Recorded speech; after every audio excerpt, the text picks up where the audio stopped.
13.3 exercise question number 2. A bag contains 4 red 4 black balls. एक bag है, हम यहाँ पे बैग ड्रॉ कर लेते हैं जिसमें 4 रेड बॉल्स हैं, 4 यहाँ पर ब्लैक बॉल्स हैं. अनादर बैग, अच्छा 2 बैग है हमारे पास, एक बैग 1 ले लेते हैं और हम यहाँ पे एक बैग 2 लेते हैं. आप फिगर बनाओगे ना तो आपको ज़्यादा अच्छे से समझ में आएगा. इसमें 2 रेड बॉल है एंड 6 ब्लैक बॉल है. अब देखो 2 है, बैग है, बॉल्स है, चॉइसेस होगी दैट मीन्स बेस थ्योरम यहां पर लगेगी. One of the 2 bags is selected at random. अब दोनों में से किसी एक बैग को हमने सेलेक्ट किया, चाहे इसको किया चाहे इसको किया, सबकी अलग अलग चॉइस है. कोई चाहे ये कर सकता है, कोई चाहे ये कर सकता है.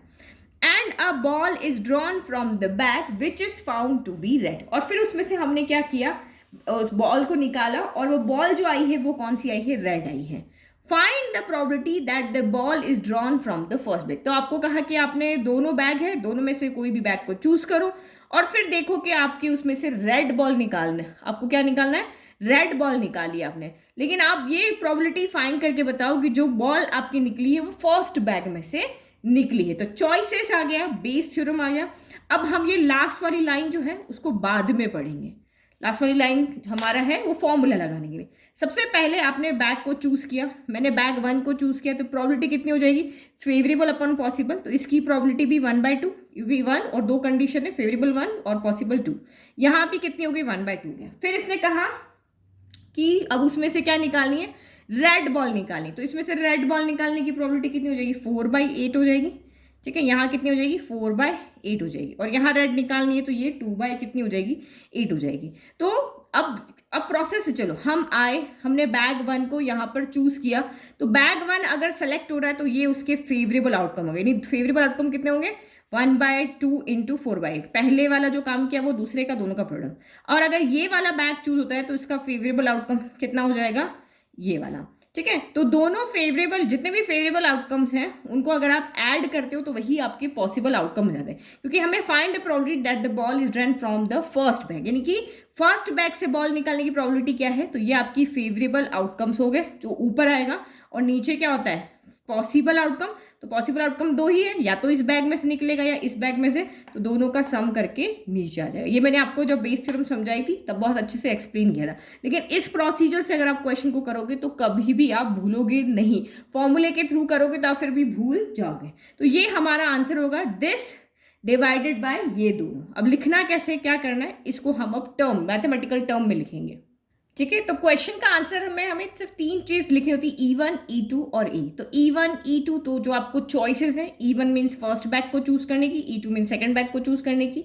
और आपको दोनों में से जो भी बैग सेलेक्ट हुआ है तो फर्स्ट बैग को सेलेक्ट करने का है और उसमें से रेड बॉल निकालने का, तो ये ए हो जाएगा. ये 3 चीजें आपको यहाँ पे यूज करनी है, ये हमें फाइंड करना है. अब देखो फॉर्मूला कैसे निकालेंगे, तो फॉर्मूला इस तरह से लिखेंगे यहाँ पे, प्रोबेबिलिटी ऑफ E1 ओवर ए लिखना है. क्योंकि जो बॉल निकालनी है उसका कलर आपको पता है, लेकिन वो बैग 1 में से निकले, ये प्रोबेबिलिटी हमें फाइंड करना है. ये हमें गिवन है, इवेंट ए गिवन है कि रेड बॉल निकालनी है, लेकिन वो बैग ए में से निकले, ये प्रोबेबिलिटी यहाँ पे कितनी होंगी. तो आपको पता है फेवरेबल आउटकम ये ऊपर आएगा, तो ऊपर आएगा तो ये हमारा 1/2 क्या, इस तरह से. क्योंकि फॉर्मूला लिखना इंपॉर्टेंट है, तो फॉर्मूला कैसे बना रहे हैं, प्रोबेबिलिटी ऑफ E1 है. ठीक है, तो यहाँ पे लिखो प्रोबेबिलिटी ऑफ E1 हो गया इंटू 4/8. तो 4/8 में क्या है, यहाँ पे ये 4/8 यहाँ पे कैसे आया था कि आपने इस बैग में से रेड बॉल को निकालने की, लेकिन इवेंट E1 हो चुका था, तो जो हो चुका है वो हम बाद में लिखते हैं. तो A over E1, bag choose कर चुके हो, अब आप इसमें से बॉल निकाल रहे हो. ठीक है, ये इस तरह से लिखना, आपको पैटर्न थोड़ा सा समझ लेना. फिर आपको ये समझ में आ गया तो नीचे दोनों का ऐड है, तो E1 into probability of A over E1 हो गया. और अब इसकी जगह आप E2 कर दो, probability of E2 multiply by probability of A over E2.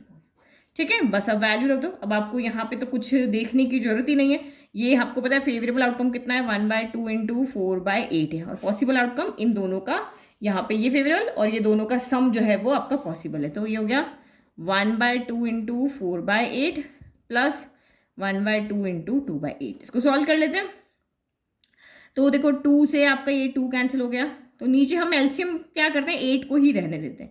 या 4, देखो यहाँ 2 से 2 कैंसिल हो गया 1 टाइम, यहाँ 2 से 4 कैंसिल हो गया 2 टाइम. तो यहाँ ऊपर क्या बचा, 2/8 बचा, नीचे भी आपका 2/8 बचा और यहाँ 1/8 बचा. तो एलसीएम लेना ईजी हो जाएगा.